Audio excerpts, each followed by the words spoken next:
The message stared back at me from my phone screen, my hands trembling. Thought you'd want to see how perfect my life turned out. Ellis proposed last night on the beach in Hawaii. Baby girl due in 2 months too. I have everything I ever wanted. The words blurred as tears filled my eyes. Marina. The wound I thought had healed tore open again, raw and aching. You okay, Cal? My husband Adrian peered over my shoulder, his thick brows drawing together. I twisted away quickly, locking my phone. Fine, I muttered. Who was that from? You look like you've seen a ghost. His strong hands clasped my shoulders, warmth seeping through my shirt. I shook my head, avoiding his dark eyes full of concern. I didn't want to taint our happy life together by dragging in the past. Marina was my burden to bear. Just an old friend, I managed. She wanted to catch up. At 7 a.m. on a Saturday? Adrian raised one eyebrow. He knew me too well. Before he could ask more, our 4-year-old cacophony of curly hair and dimples toddled into the room, clutching his stuffed dinosaur. Mama, sausage! His demands derailed us as I scooped him up, peppering his round cheeks with kisses until he squealed. Over tiny fingers sticky with syrup, I met Adrian's gaze. We'll talk tonight after Nate's in bed. He nodded, though his eyes told me he wouldn't forget. After breakfast, I bundled Nate up for the park to buy some time. The cold January air reddened his cheeks as he raced toward the swings, dinosaur flapping. My little munchkin, my light, he filled my days with joy I'd never dreamed possible. Watching Nate play, the wounds in my heart throbbed anew. I couldn't let this go. Marina had stolen so much from me already. My sense of self-worth, my dreams for the future. Years spent battling crippling anxiety and depression, thanks to her mind games. Not this time. She didn't get to swan in with her tacky ring and erase the family I had built. The happiness she mocked me too broken to ever attain. I tapped out a reply with chilled, gloved fingers. Congrats to you and Ellis. I'd love to meet your new baby girl and catch up when you're settled. Saturday brunch next month? My phone pinged seconds later. How thoughtful, Callie. Can't wait to welcome you into our gorgeous new home. I'll make sure the chef whips up plenty of food for us girls to nibble on while we chat. Come hungry. I gritted my teeth as Nate raced over, cheeks flushed, mittened hands grabbing mine to spin dizzy circles. His joyful giggles lightened my mood, even as I worried what seeing Marina might dredge up. I had to try, for my own sake. Closure waited on the other side of her torment. I just had to tough it out. Adrian? I asked later as we lay under the covers. His arms wrapped around me. Want to come with me on a reunion brunch next month? I felt his breath stir my hair as he asked, with that old friend from the message? Yeah. Her name's Marina. My voice stuck in my throat. We have a complicated history. His arms tightened around me. I'm here if you want to talk about it. Haltingly, tears slipping down my cheeks to wet the pillows, I told Adrian about the decade of friendship severed in a single day's betrayal. My first love, Ellis, running off with my best friend when I was just 19. Their wedding just a year later, everyone acting like my pain meant nothing. Adrian listened silently, thumb wiping away the steady drip of tears, his presence my safe harbor. When I finished, he pressed his lips to my hair. I'll come with you, Cal. We'll face her together. The morning of our ill-fated reunion, I woke before dawn, restless anxiety churning my otherwise empty stomach. Adrian's steady breathing was my only comfort as I slipped from bed to pace our darkened bedroom. Today I would face the friend who twisted the knife of betrayal so cruelly, walking back into a past I wanted only to forget.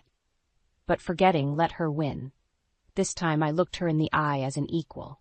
Adrian emerged bleary-eyed just as pale light filtered through the curtains. Strong arms enfolded me. It'll be okay, Cal. I've got your back. His voice dispelled some shadows. I nodded into his shoulder, breathing in his woodsy scent before pulling away. Let's get this over with. I dressed on autopilot, donning armor to guard my still fragile heart. Picking Nate up from Adrian's parents, my smile felt brittle as glass. Their warm hugs soothed like a balm before we headed out. Marina's ostentatious house loomed, windows glinting. My knees went weak seeing Ellis's shiny BMW parked in the drive, vanity plate MD Ellis gleaming. Adrian's hand found mine, steadying. The heavy mahogany door swung open.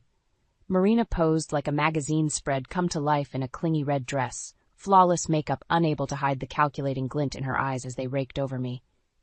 Callie, so glad you could make it. Her delighted trill didn't reach those cold eyes. "And you brought a guest." I stepped aside to reveal Adrian, pride swelling my heart. "This is my husband, Adrian." Marina's smile fractured for a split second. "Of course. Lovely to meet you, Adrian." She led us inside the cavernous foyer toward the sunlit breakfast nook where Ellis sat scrolling his phone. My pulse stuttered seeing him relaxed amid extravagant flower arrangements and linen-draped tables. Adrian gave my clammy hand a subtle, bracing squeeze. "Ellis, sweetie, you remember Callie?" Marina cooed. "And this is her husband, Adrian." He extended his free hand. After an awkward pause, Ellis stood to shake it, mouth twisting. "Can I offer you some refreshments?" Marina gestured smoothly, the consummate hostess. "Mimosa? Coffee?" I opened my mouth to decline when Adrian said easily, "Coffee would be great, thanks." He met my gaze as Marina wafted away, message clear. We needed to stay alert. An awkward silence swelled. I studied the ostentatious diamond on Marina's left hand, recalling my pure joy when a 19-year-old Ellis proposed to me with a modest ring of his grandmother's. Staring at Marina across the table moments later, I knew she hadn't forgotten either. Her sly smile oozed malicious delight at flaunting her enviable life. My voice came out steady. "Where is that new baby girl of yours?" Marina's smile turned saccharine. "Oh, the nanny has her. I can't be worrying about her fussing right now, can I?" she tittered. I bit my tongue as anger flared. Of course her baby was an accessory, stashed out of sight. I thought of Nate's delightful babble and kissable cheeks. My son was my whole heart, not a status symbol. "You two will have to try for one soon," Marina continued breezily. "I can recommend my fertility doctor if you need. Sometimes it just takes a little push, right?" I froze. We hadn't shared my long struggle with secondary infertility. The barb hit its mark. Adrian shifted closer, draping his arm around my shoulders. "We have an amazing son named Nate. He's 4, I managed. Adrian and I shared a private smile at the thought of our rascal's antics. Marina's gaze turned calculating, thin brows lifting. "Oh, really? You never mentioned him, Callie." Her tongue caressed my name like a taunt. "Well, isn't that nice for you both?" I bit the inside of my cheek, holding her cunning gaze. Adrian's solid presence grounded me for the agonizing small talk yet to come. The opening shots had been fired, but I wouldn't crumble this time. Game on, Marina. The rest of that awkward brunch passed in a tense haze of subtle barbs and thinly veiled boasts. Adrian's solid presence was my lifeline as we navigated the minefield Marina laid with each casually cruel comment. Finally, we made our escape, Ellis's aloof dismissal barely registering through my anger and hurt. Back home, I asked my in-laws to keep Nate a bit longer, needing time to process. Adrian drew me a bath while I stared numbly out the window, lost in memories.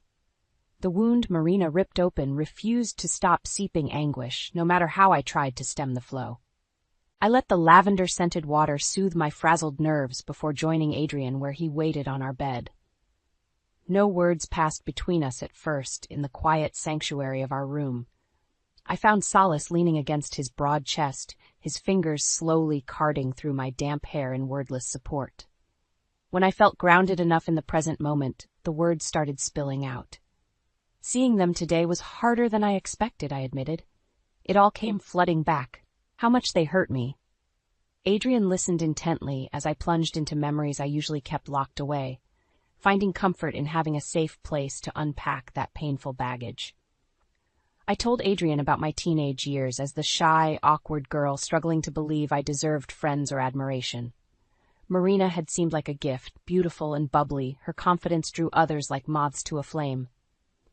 I basked gratefully in her popularity and warmth, never dreaming it was all conditional.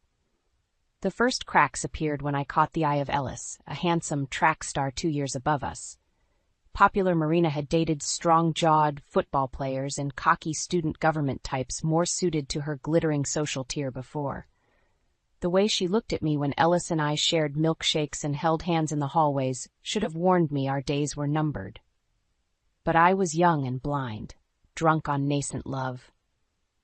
The bubbly warmth Marina showed me evaporated overnight when Ellis proposed the Valentine's Day of my senior year.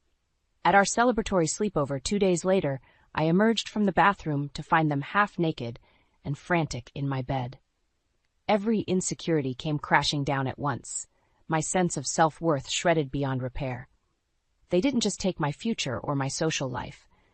They took any ability to trust myself or others for years. I swiped angrily at the tears trailing down my cheeks. Adrian's steady heartbeat and the brush of his lips on my hair kept me tethered to now. I believed for so long something was wrong with me after they tore my world apart. Why take what I wanted most unless I didn't deserve it? My voice broke on the ugly truth that shaped so many depressive episodes and sabotaged so many relationships. Adrian shifted onto his side and gently cupped my chin. You didn't deserve what they did to you. That was on them, not you. His eyes radiated fervent conviction. You deserve the world, Callie, and I plan on spending my life reminding you. Fresh tears spilled over at the tenderness in his face. I might bear scars from that traumatic betrayal, but Adrian loved my whole self, damage and all. If seeing Marina was the test, I realized I'd already passed. I had everything today that she tried so hard to deny me out of petty jealousy. I was the lucky one after all. I expected relief after confronting my painful history, but closure remained elusive even weeks later. Adrian watched me poke listlessly at my breakfast with growing concern creasing his brow. You're still thinking about her. It wasn't a question. He knew me too well. I sighed, dropping my fork onto the half-eaten plate of eggs. I just keep replaying it all, wondering if I should have handled it differently. Could I have said something to throw her off balance for once? You stood your ground and held your head high through that ambush. I was proud just to be by your side. Adrian reached across the table to squeeze my hand. She wanted to get under your skin, so don't give her the satisfaction. My phone chimed from the counter, interrupting the tender moment. I shuffled over, expecting a text from my sister or mom. The sender made my breath halt. Marina? I opened it hastily, nerves sparking. Hi, Callie. Enjoyed our catch-up session last month. I shuddered at her use of catch-up session like it had been two old friends nibbling cookies over tea, not a minefield of microaggressions. Thought you might want to see baby Sloane now that we're home from the hospital. Come by anytime. The words blurred. I could almost hear her playful, egging me on tone through the screen. She dangled her perfect newborn like a prize pony, continuing her attempts to flaunt her picture-perfect life. My molars ground together audibly. Adrian came up behind me, wordlessly reading over my shoulder before wrapping me in his strong arms. I'm so sick of her games, Adrian, I whispered into his chest. She's eaten up with jealousy, and it's pathetic. He stroked my hair thoughtfully before pulling back to meet my eyes. You still want closure, though, right? To put this behind you once and for all? I nodded, eyes prickling with irrational tears. Then we end this on our terms. We'll go let her parade around feeling superior, then pull the rug out from under her. I think I know just the way. A sly grin spread across his face. 2 weeks later, we again stood outside Marina and Ellis's ostentatious house, this time with a secret weapon in tow. My palms turned clammy as we walked up, our 4-year-old son babbling happy nonsense between us. Nate knew nothing of the history behind this visit. He just radiated cheerful joy at a special outing with Mommy and Daddy. The door flew open, Marina striking yet another affected pose for her perceived audience. Her scarlet lips parted, eyes widening as she spotted our grinning tow-headed addition clutching my hand. Callie, you made it, and this must be. Her composure barely flickered. Our son, Nate, Adrian supplied when I faltered. Well, isn't he just precious? Her trill echoed with false delight. Come in, come in. This time, as we settled around the table laid out with ornate tea sets and dainty finger foods, I fought to hide a smirk. Marina hadn't expected adorable evidence of my abundant happiness. Our eyes locked over the table and her gaze sharpened before her plastic smile reappeared. Help yourself to snacks. Love, she told Nate with cloying sweetness. I'll just fetch Miss Sloane from the nanny and be right back. As she sashayed off, I squeezed Adrian's leg under the table, my heart lighter than it had felt in years. Let the games begin. Marina returned moments later, cooing over the blanket-swaddled newborn in her arms, her usually immaculate hair frizzed slightly, betraying the imperfections beneath her polished veneer. I smiled blandly up at her. What a little doll! You look amazing for just having a baby, Marina. Oh, this, she laughed lightly, smoothing her figure-hugging dress. The gym has done more for my physique than any silly fad diet. I won't be caught out with baby weight. I hid a flare of annoyance as she preened. My post-baby body had taken years to regain confidence in after Nate. Her petty comments only highlighted her jealousy. My fit, happy toddler was worth every stretch mark and squishy area that lingered, though Marina would never understand. Oblivious, Nate babbled nonsense at the bundle in Marina's arms between sticky handfuls of cake. My friend cooed over him like borrowed accessory. "Clever boy, you'll have all the girls chasing you in a few years," she trilled, loud enough to grate. I fought not to clench my jaw. "He takes after his father," I said, meeting Adrian's warm eyes. Pride swelled in my chest. Both my guys had the same soulful gazes and riotous dark curls. Marina's smile thinned. "You two do make cute offspring." As if on cue, Ellis emerged fresh from a shower, his dripping hair leaving damp marks on his collar. My stomach tightened. We hadn't seen or spoken to each other in over a decade beyond tense pleasantries 3 weeks ago. Oblivious Nate popped up, bounding over to tug Adrian's sleeve. "Daddy, come see baby."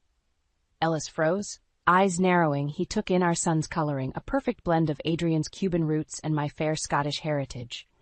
The way Nate clung adoringly to Adrian left no question of paternity, despite Ellis's clear surprise. His lip curled derisively. "Precocious little guy you've got there." Heat flooded my cheeks, but Adrian just chuckled, swinging Nate up easily onto his shoulders, their matching grins warming me to my core. My happy little family shone bright enough to eclipse any darkness. Marina hastened to diffuse the sudden tension. "He's such a darling. You must be so proud, Callie." I met her too bright gaze levelly. "Beyond proud. Adrian and I feel incredibly blessed every single day." We shared a private smile over Nate's giggles as he drummed Adrian's curly hair like a keyboard. "Daddy's hair is silly," Nate crowed. Adrian rolled his eyes in mock exasperation, grin belying his true delight in our son's antics. Marina's laughter sounded strained as she watched our easy intimacy. "Well now, Callie, no need to rub it in that you finally snagged your white picket fantasy, Irritation flared in my chest at the thinly veiled scorn. Adrian tensed, ready to unleash some protective heat, but I touched his arm lightly. I could handle her needling lies. Setting Nate down to play with his toy cars, I faced Marina squarely. "I wasn't aware sharing facts about my family counted as rubbing it in, Marina. We couldn't be happier, though I'm sorry if that bothers you." My teeth flashed in facsimile of a smile. Her nostrils flared delicately. The baby stirred in her rigid arms. It seems motherhood has done wonders for that famous Callie modesty. I bristled as she added breezily, "Don't get me wrong, you were always such a shrinking little violet.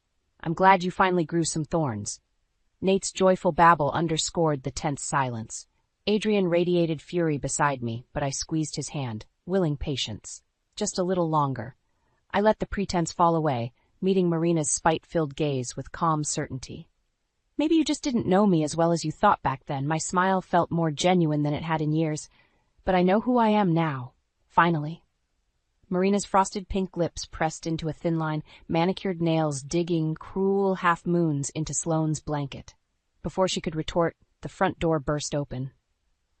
"Sorry I'm late. Traffic was a beast." My sister Liv breezed in, all bouncing ginger curls and freckled smiles.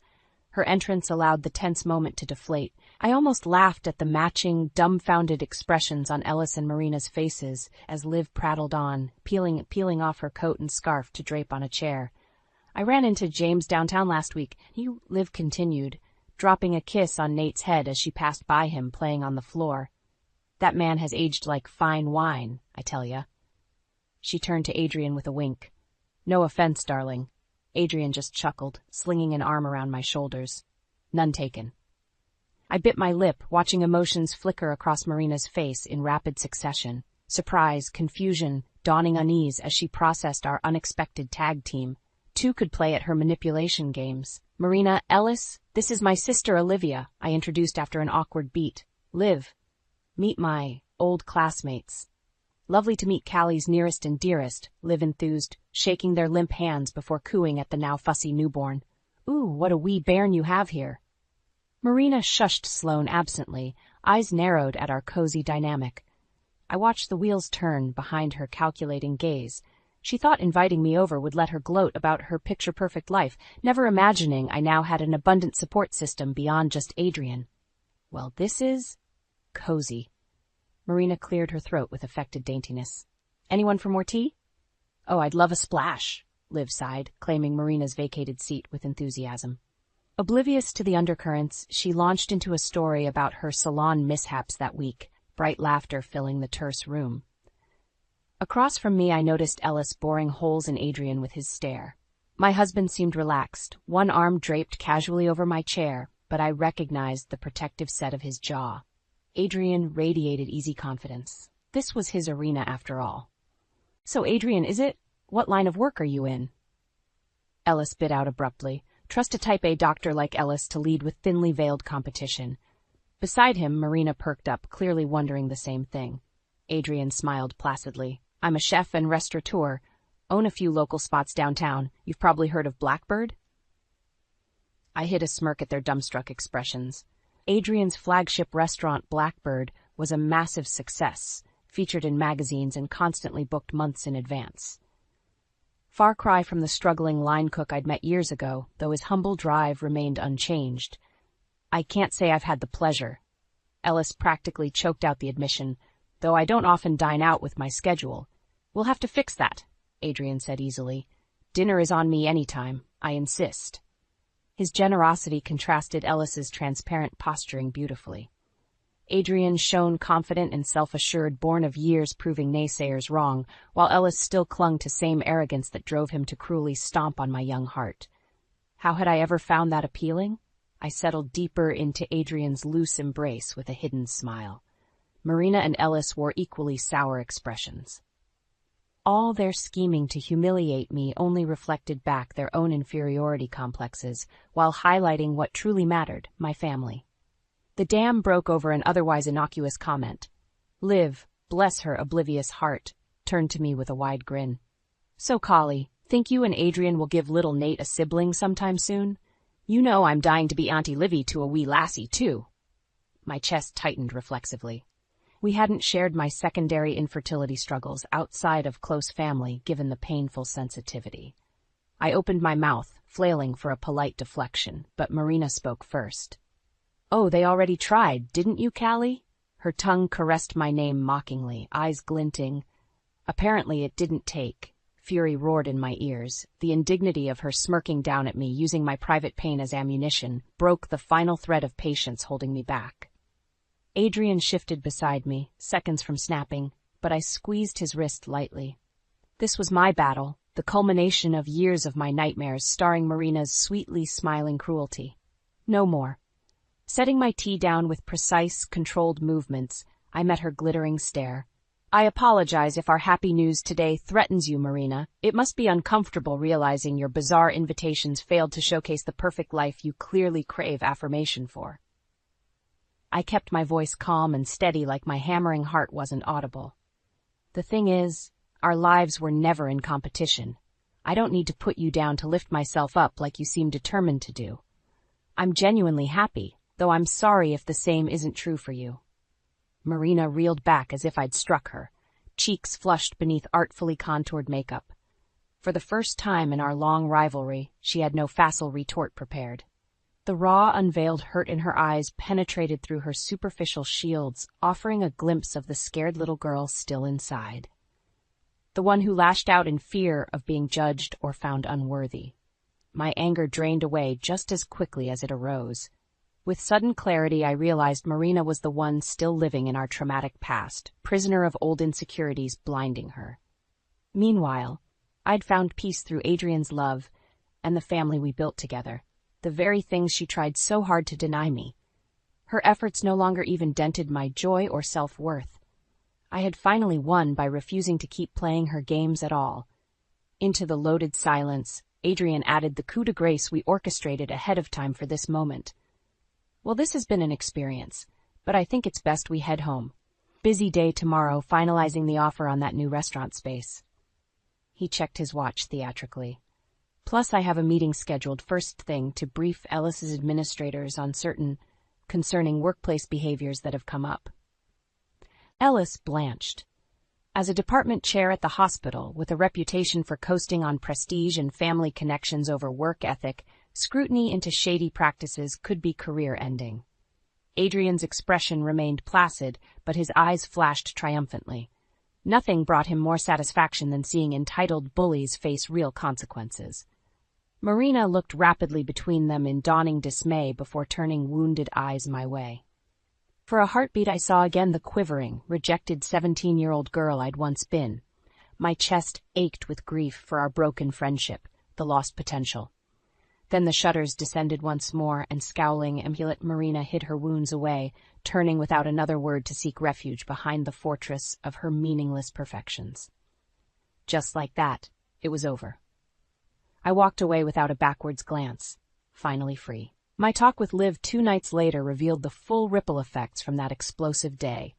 After screenshotting Adrian's subtly threatening texts to Ellis about reporting physician misconduct, I decided to abide by fate's final twists. Word traveled fast around those elite circles. Humiliated by Adrian's reveal and infuriated by his threats, Ellis retaliated by filing for divorce from Marina. Drunk on self-righteous indignation, he soon found himself suspended from the hospital after my worm of a sister-in-law no longer relayed an unverified complaint about scrub nurse harassment. The perfect life Marina fought so hard to flaunt splintered just like that. I almost pitied her if the depths of her cruelty over the years hadn't burned that softness out of me long ago. Learning she'd been little more than a status symbol herself proved justice enough. Now, she could enjoy Ellis's temper without my shoulder to cry on when it turned her way. Meanwhile, Adrian celebrated a banner year, opening 2 new wildly popular restaurants in LA, while we started an exciting new chapter abroad. That dream trip to Spain we fantasized about during our broke newlywed days in that cramped apartment with peeling paint finally manifested into reality thanks to his soaring success. Nate took to expat life and Spanish lessons like a fish to water while we reveled in sharing beloved foods, vibrant murals, and flamenco music as a family. Our daughter Pilar arrived 9 blissful months after we relocated, her little face the mirror of my own baby pictures. Those joyful early weeks with 2 healthy children, thousands of miles from old ghosts, felt nothing short of an answered prayer.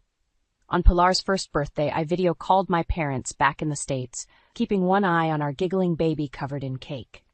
Their proud faces filled the laptop screen until Nate ducked into view, clutching his new stuffed llama, chattering about his cool Spanish friends. Watching my son charm my beaming parents with exaggerated hand gestures, mimicking his teachers, I felt my heart expand almost to bursting. After they hung up, I pulled out my journal, pens scratching swiftly to capture the emotions bubbling up. How could I ever explain to little Pilar about Aunt Marina someday? My children knew nothing of frenemies or heartbreak. They jumped freely into life, trusting themselves inherently, something I struggled so hard to learn. I never wanted them to dim their shining light for anyone. Later, Adrian found me staring wistfully at the dark screen after I tucked our worn-out birthday girl into bed with her brother. Strong arms wrapped around me from behind, and I relaxed into his solid warmth. "Happy thoughts?" he murmured into my hair. I nodded, turning to frame his beloved face in my hands, eyes prickling with inexplicable tears. "Just realizing how lucky I am, how happy and free." He smiled softly, brushing his thumb across my cheek to catch one shimmering tear. "You did this, you know. You faced your demons head-on and came out stronger. I'm so proud of you, mi amor." Standing wrapped in Adrian's arms, I let his words sink into my skin, into my very bones. He was right. The dark ghosts that haunted me for so long only had power if I let them. Today I closed that door. Looking forward at the joyful life we built, I wouldn't waste another moment. The girl who let people determine her self-worth was gone. My worth shone through my children's laughter and my husband's loving gaze. Finally, I was enough just as I was. Survivor scars and all, Marina lost her grip long ago.